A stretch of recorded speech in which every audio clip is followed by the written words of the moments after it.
तस्वीरों के जरिए आप खबर को भांप लिए होंगे आपने। और क्या खबर हम आपको दिखाने वाले हैं, क्योंकि रिकॉर्ड तोड़ बारिश के बाद जो अंदेशा था वही हुआ और दिल्ली में बारिश ने 45 साल का रिकॉर्ड तोड़ा, तो इसकी धार और रफ्तार में इसकी गूंज साफ सुनाई दी। दिल्ली पूरी तरह से इस वक्त दरिया बन चुकी है।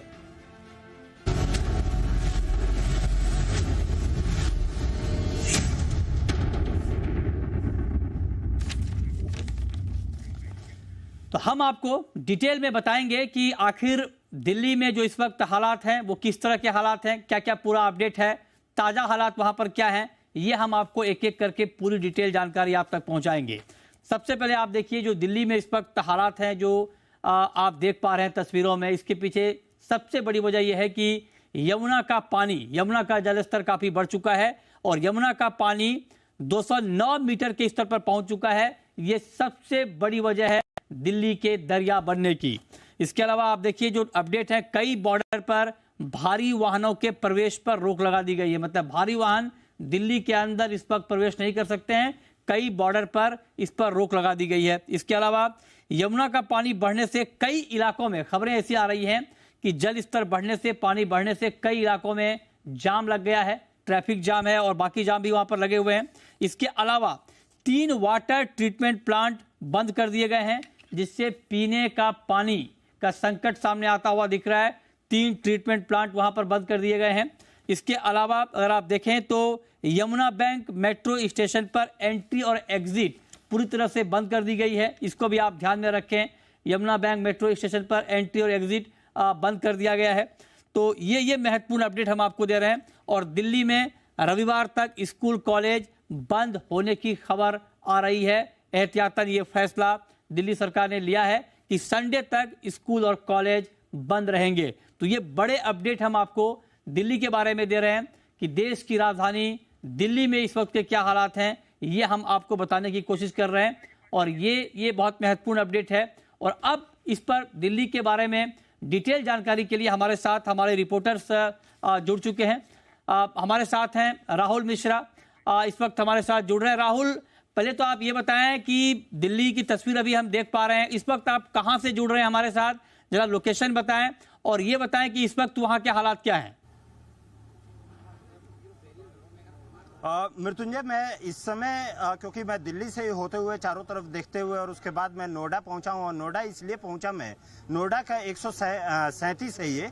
और ये क्योंकि हाई राइज बिल्डिंग्स यहाँ पे हैं, जो यदि कहा जाए जो सोसाइटीज हैं वो सारी की सारी सोसाइटीज में वहाँ पर भी पूरा पानी भर चुका है। और पानी सोसाइटी की सड़कों पर, और सड़क यदि कहा जाए कि सड़क है या पानी, वहाँ पे कोई अंतर नहीं कर पा रहा है, क्योंकि पूरा 3 जो सेक्टर्स हैं इसमें 137, 142 और 141 वो पूरा का पूरा पानी से भर चुका है। दिल्ली की यदि हम बात करें तो दिल्ली का पूरा आईटीओ का इलाका है, जो डूब क्षेत्र है पूरा, यदि देखा जाए जो निचला इलाका है, लाल किला का हो, इन सभी जगहों पे पूरी तरीके से, जैतपुर हो गया, ये सारी जगहों पे पानी पूरी तरीके से भर चुका है। और यहाँ पे मैं यदि नोएडा की ही यदि बात कहूँ मैं, तो नोएडा क्योंकि सेक्टर 137 में जब ये पूरी हाई राइज सोसाइटीज हैं यहाँ पे, और हाई राइज सोसाइटीज के पास में पूरा पानी लबालब यहाँ पर सड़कों पर भरा हुआ है पूरी तरीके से। ये जो 4 सोसाइटीज, जो 4 सेक्टर्स हैं, ये पूरा पानी भर गया है यहाँ पर, क्योंकि यमुना यहाँ पर भी आती है। और यहाँ पे जो यमुना में बाढ़ आने की वजह से जो नाले हैं वो नाले पूरी तरीके से भर चुके हैं। और उसके बाद उनके भरने की वजह से ही यहाँ पानी निकासी नहीं हो पा रहा है। और वही कारण है कि ये पूरा पानी बैक करते हुए, आप लोग यहीं पे रहते हैं क्या? जी, मैं ग्राम सहदरा सेक्टर 141 का निवासी हूँ, ग्राम प्रधान हूँ। अच्छा, ग्राम प्रधान। ये बताइए कहाँ यहाँ पे पानी भरा हुआ है? यहाँ पर जो है 142 सेक्टर पूरी तरह डूबा हुआ है। 137 सेक्टर में पूरा सोसाइटी के अंदर तक पानी जाने की पूरी संभावना, मेन रोड भरा हुआ है। 141 में पूरे में पानी भरा हुआ है। और सेक्टर 168 में जो अपोजिट में हाईवे के बराबर में, उसके भी चारों तरफ पानी भरा हुआ है। कब से ये और स्थिति ये परसों से होनी शुरू हुई है, कल पूरी, आज और भी ज्यादा ही स्थिति खराब होती जा रही है। और पूरे सेक्टर ही पूरी तरह बेसमेंटों में पानी भर गया है, सोसाइटी के अंदर पानी जा रहा है, चारों तरफ हाहाकार मचा हुआ है। लोगों के लिए आने जाने के लिए कोई साधन नहीं है, कुछ नहीं है। मैं आपको दिखा दूं कि ये सामने में आप देख सकते हैं कि इस तरीके से यदि जब ट्रैक्टर जा रहा है, कितना डूबा हुआ है, यहाँ से ट्रैक्टर जा रहा है। और ये सोसाइटी के मेन जो सड़क है ये 137, 141, 142 इन सभी का मेन सड़क है और उसमें यहाँ पर यदि देखा जाए तो इस तरीके की स्थिति बनी हुई है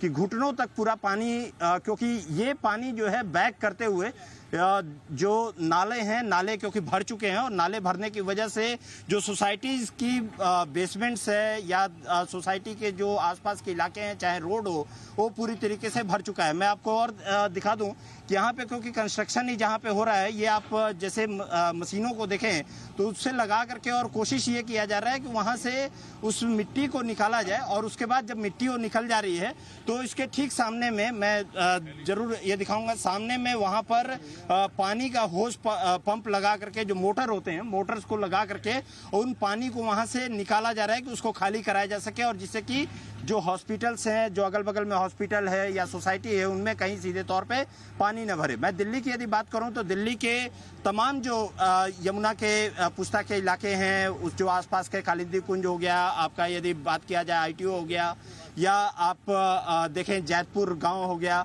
इन सभी जगहों पे पूरी तरीके से देखा जाए तो पानी भर चुका है। मजनू का टीला का इलाका हो गया या राजघाट का इलाका हो गया, इन सभी जगहों पे पूरी तरीके से पानी भर गया। और ये पानी यदि कहा जाए, क्योंकि जिस तरीके से पानी लेवल बढ़ा है, ये पूरे के पूरे जो इलाके हैं, जो निचले इलाके हैं, उन सभी जगहों पे पूरी तरीके से पानी भर गया। और वही कारण है कि यहाँ पे अभी नोएडा के भी यदि देखा जाए तो नोएडा में भी वही स्थिति देखने को मिल रही है। पूरी तरीके से पानी ये बताएं अभिषेक, राहुल, हाँ, ये आपने बहुत महत्वपूर्ण अपडेट दिया है। क्या प्रशासन के लोगों से आपकी बातचीत हो पाई है? क्या अधिकारियों से आपकी बातचीत हो पाई है कि जो ठीक है बारिश अभी रुकी हुई है, क्या ग्राउंड पे काम चल रहा है हालात को ठीक करने के लिए, सामान्य करने के लिए? राहुल, और देखिए प्रशासन का, क्योंकि चौतरफा प्रशासन के लिए यहाँ पे चुनौतियाँ हैं। यहाँ पे प्रशासन के लिए दिखाया जाए तो सबसे बड़ी चुनौती यहाँ पे ट्रैफिक की व्यवस्था है। जो रोड है उनको ब्लॉक करके और दूसरी जगह से लोगों को भेजना है, तो ट्रैफिक की सबसे बड़ी व्यवस्था यहाँ पे है। दूसरी बात, जो लोग फंसे हुए हैं उसमें NDRF और SDRF की टीमों को लगाया गया है कि लोगों को वहां से रेस्क्यू कराया जाए और लोग जो फंसे हुए हैं, जो बाढ़ में फंसे हुए हैं, उनको वहां से निकाला जाए। ये प्रशासन के लिए वहां पर चुनौती बनी हुई है। तो दोनों तरफ से प्रशासन यहाँ पर लगा हुआ है। लेकिन जिस तरीके से यहाँ पे, क्योंकि बाढ़ सबसे बड़ी चीज है कि यदि हम दिल्ली और नोएडा की बात करें और यमुना की बात करें तो जो हथनी बैराज की तरफ से जब पानी जो आता है, जो हरियाणा की तरफ से पानी आता है, तो उसमें जब उसको छोड़ा जाता है तो उसके बाद यहाँ पे वाटर लेवल राइज करता है। और यही कारण है कि जो आप ये लोहे का पुल देखें, जो जिस पर से ट्रेन गुजरती है, वो पूरी तरीके से, क्योंकि वहाँ पे ही मार्किंग होती है, उसी मार्किंग से पता चलता है कि आखिर में कितना जो है पानी का वाटर लेवल है। क्योंकि मैं नोएडा सेक्टर 137 वाली इस जगह को जरूर दिखाना जरूरी है कि इस तरीके से देखिए सोसाइटीज में भी अब कहीं सीधे तौर पे पानी पूरी तरीके से भरना शुरू हो चुका है। और ये आपने बहुत महत्वपूर्ण अपडेट दिया है राहुल कि आपने नोएडा की तस्वीर दिखाई कि नोएडा के हालात अभी क्या है। लेकिन अब आपको ले चलते हैं दिल्ली, और दिल्ली के गीता कॉलोनी से हमारे संवाददाता अभिषेक दुबे इस वक्त हमारे साथ जुड़ रहे हैं। अभिषेक, अभी हम दिल्ली की तस्वीर देख रहे हैं, बहुत ही चिंता पैदा करने वाली तस्वीरें आ रही हैं। पूरी चारों तरफ की जो तस्वीर है वो बहुत ही ज्यादा ये दिखाने के लिए काफी है कि किस तरह से वहां पर बाढ़ के हालात बने हैं।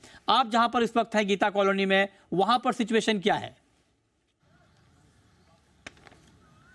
बिल्कुल, देखिए इस वक्त मैं रिंग रोड पे मौजूद हूँ और ये रिंग रोड राजघाट और होते हुए आगे आजादपुर तक जाता है और ये मेन रोड है। आप देखिए एक्सप्रेसवे की तरह ये रोड है और मुख्य रोड इसको कह दें, एक तरीके से रिंग रोड है। और ये गीता कॉलोनी क्योंकि थोड़ी सी इससे नीचे पड़ेगी और ये क्योंकि रिंग रोड है तो ये ऊंचाई पर है। ऊंचाई पर होने के बावजूद यहाँ का हालात क्या है आप देख लीजिए एक बार तस्वीरों में। पानी इतना भरा हुआ है कि ये जो सामने आपको फ्लाईओवर दिखाई दे रहा है, फ्लाईओवर के नीचे लगभग आधा फ्लाईओवर पानी के अंदर डूब चुका है। कई ट्रकें अभी भी फंसी हुई हैं। अगर मैं काउंट करके बताऊं तो 2 ट्रकें अभी रेस्क्यू करके यहां से निकाली गई हैं। लगातार ट्रकों को निकाला जा रहा है, लेकिन बावजूद उसके अभी भी 3 ट्रकें, 1 ट्रैक्टर और 1 बस अभी भी फ्लाईओवर के नीचे लगभग आधा से ज्यादा पानी के अंदर डूबी हुई हैं, बंद पड़ चुकी हैं। और जो ड्राइवर है वो अभी भी वहीं उसी बस के पास खड़ा है। धीरे धीरे इन बसों को टोचन करके निकालने की कोशिश की जा रही है। इस स्थिति में आपको बताऊं, चाहे यमुना से सटे हुए जितने भी इलाके हैं इस वक्त दिल्ली में, वहां पर घुटने भर से ज्यादा पानी आ चुका है। चाहे वो निगम बोध घाट की बात कर लें, चाहे वो दिल्ली के तमाम अलग अलग इलाकों की, जहां इस वक्त मैं मौजूद हूं, यहाँ गीता कॉलोनी की बात कर लें, गीता कॉलोनी के तमाम और इलाकों की बात कर लें, वहां पर पानी लगातार बढ़ रहा है। क्योंकि अगर यमुना के जलस्तर की बात कर लें तो 208.60 के आसपास का पानी का जल स्तर है इस वक्त, और धीरे धीरे ये पानी अभी और बढ़ने की उम्मीद है। हालांकि लगातार प्रशासन द्वारा लोगों को अलर्ट किया जा रहा है, लोगों को उन इलाकों से निकालकर, कई लोग तो सड़कों पर ही टेंट और तंबू लगाकर, जो नीचे रहते थे, जिनके खेत थे, जिनके पास मवेशी हैं, वो वहां पर टेंट लगा, झोपड़ी लगाकर रहते थे, उनको अब इस मुख्य मार्ग पर, अगर आप आईटीओ होते हुए जाते हैं तो आईटीओ पर तमाम फुटपाथ पर आपको लोगों को रहते हुए देखा जा सकता है। वो वहां पर खुले आसमान के नीचे रह रहे हैं, लेकिन जब बारिश होगी तो उनकी हालत क्या होगी, ये भी एक सोचने वाली बात है। ये आपने तस्वीरें दिखाई और ये तस्वीरें जो आप दिखा रहे हैं ये अपने आप में बताने के लिए पर्याप्त है कि वहां की स्थिति इस वक्त है क्या। अब जरा आप हमें ये बताएं कि दिल्ली सरकार की तरफ से इस वक्त राहत और बचाव कार्य के लिए क्या क्या कदम उठाए जा रहे हैं, क्या क्या ग्राउंड पर किया जा रहा है। अभिषेक। बिल्कुल, देखिए जो तस्वीर मैं आपको यहाँ की दिखा रहा हूँ, ये तस्वीर दिल्ली के कई इलाकों की है। कई जगहों पर पानी भरा है। अभी हालांकि अभी जितने भी यमुना क्षेत्र से नजदीक इलाके हैं वहां पर पानी है। राहत बचाव कार्य में दिल्ली सरकार लगी हुई है, एमसीडी लगी हुई है, एनडीआरएफ की टीमें लगी हुई हैं। अगर राहत बचाव कार्य की बात करें तो संडे तक सभी सरकारी स्कूलों को बंद कर दिया गया है। इसके अलावा जितने भी सरकारी दफ्तर हैं जो कि मैंडेटरी नहीं है, उनको बंद किया गया है और वर्क फ्रॉम होम करने की सलाह दी गई है। इसके अलावा जितने भी प्राइवेट जितने भी ऑफिसेस हैं उनको भी सलाह दी गई है कि अगर बहुत ज़रूरी नहीं है तो वर्क फ्रॉम होम करने की कोशिश करें। क्योंकि देखिए बहुत सारे ऐसे रास्ते हैं, जैसे ये रास्ता है, ये मुख्य मार्ग है, रिंग रोड है। अब यहाँ पर ट्रैफिक आवाजाही बिल्कुल बंद हो चुकी है, रास्ते को दोनों तरफ से बंद कर दिया गया है प्रशासन द्वारा। अब यहाँ का जो ट्रैफिक है वो किसी और रास्ते पर डाइवर्ट होगा। ऐसे में जो वर्किंग डे है मंडे से शुक्रवार, उस वक्त पीक आवर में सुबह 8 से 10 और शाम को 6 से 9 भारी जाम हो जाता है, लोगों को परेशानी का सामना करना पड़ता है। अभी बस आप ये समझिए कि राहत की बात यह है कि अभी पिछले 2 दिन से बारिश नहीं हो रही है, लेकिन फिर भी दिल्ली में कब बारिश शुरू हो जाए इसके बारे में कहा नहीं जा सकता। मौसम विभाग लगातार अलर्ट कर रहा है। ऐसे में लगातार तो आप कह रहे हैं कि ग्राउंड पे काम किया जा रहा है और